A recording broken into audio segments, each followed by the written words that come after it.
Kumpara noong 2010 elections kung kailan 5 araw ang lumipas bago ang proklamasyon ng mga bagong senador, mas maaga ito ngayong taon.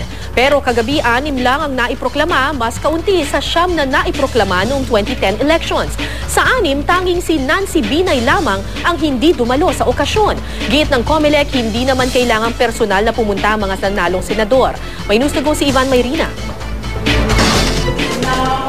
Bago mag-alas 8 ng gabi, mahigit 72 oras matapos ang botohan nitong Lunes, ipinroklama na ng COMELEC ang 6 na nangungunang senador batay sa partial official count ng National Board of Canvassers. The Commission on Elections, sitting in bank as the National Board of Canvassers, hereby proclaims the following candidates for senator as the initial 6 out of 12 duly elected senators of the Republic of the Philippines.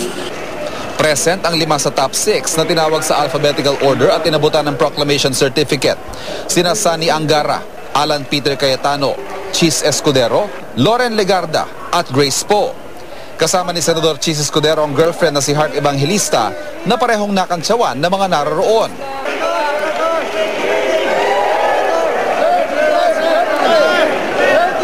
Nang magtaasan na ng kamay, hindi rin nagpahuli at game na game pang nagbeso ang dalawang sinasabing nag-iiring ang kandidato ng Team Pinoy na sina Senador Loren Legarda at Alan Peter Cayetano.